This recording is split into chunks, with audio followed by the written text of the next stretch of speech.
First of all, we need to talk about matters international. We've got the Israeli military saying that its Navy and Air Force has hit targets throughout the Gaza Strip in the last 24 hours. Troops are engaging in fierce battles. Forces in Gaza City have quoted, according to the IDF, have killed dozens of terrorists over the past few days. So we've got war raging in the Middle East, and of course we've got the conflict continuing in Ukraine. We're now approaching the second anniversary, almost 24 months of war in Ukraine.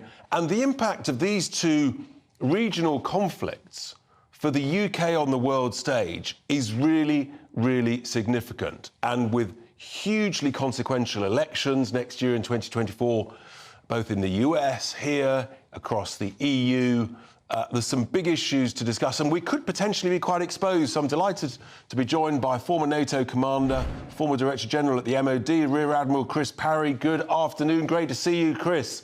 This is a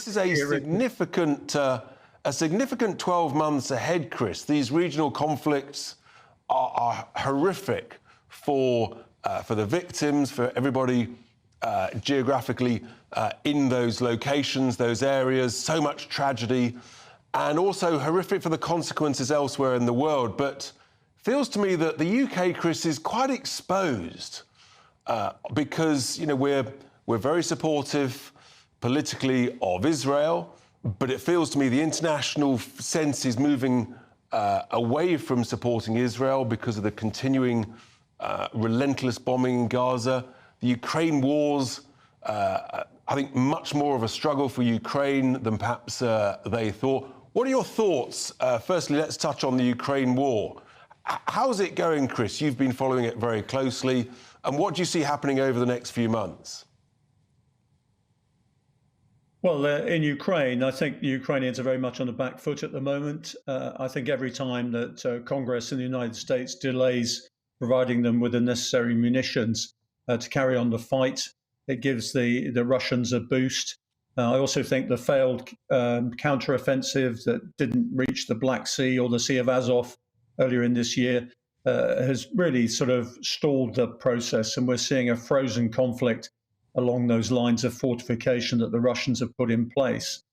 We're also seeing the Russians saying, look, we're not averse to some sort of negotiations right now. And I'm afraid this is not the time for the free world to weaken in support of Ukraine. We will simply reward the aggressor, and you'll see vast chunks of Ukraine passing into basically the territory of Russia. And Ukraine will not be a viable state either economically or strategically into the future. But I guess if we've got potentially former President Trump potentially being re-elected in November next year, saying that he can resolve the Ukraine war in a matter of days, well, he's always talked bullishly. But is there a risk even before then, Chris, that actually the US restricts the funding to Ukraine, and that leaves the EU nations and ourselves? We're going to be sort of potentially floundering in the wind because we're in no way able to match the US level of funding and equipment. Yeah, the United States needs to come back into the world again. I'm afraid since the Obama regime failed to take action, all these regional conflicts have sort of popped out. The Iranian nuclear program, the war in Syria, the advances of China in the South and East China Sea, Ukraine, all these can be laid at the foot of the Obama regime and its total inability to do anything. That has been inherited by the Biden regime. And I'm afraid our enemies, Russia, China, Iran and North Korea, have seen that weakness. And together, and I do believe it's a coordinated coalition, they decided to put pressure on where we think where they think that we're vulnerable. So essentially, you've seen Russia push on Ukraine to advance its regional interests. Iran has done the same with regard to Israel. I think this year you're going to see China all over the South and East China Sea with its maritime militia and armed coast guard. And I suspect also North Korea will make bellicose noises about South Korea. All of that is pretty scary, Chris. And then going to Gaza, the horrific events there. What's your sense of how this pans out over the next few months in 2024 in the Middle East? Can you see any form of progress, or are we just going to tragically just see more of the same? Well, we're going to see more of the same. I mean, Israel has its objectives in Gaza, and despite what the world says, it will continue to try and achieve those objectives. I don't think we should doubt the emotional and existential crisis that has occurred in Israel as a result of the 7th of October.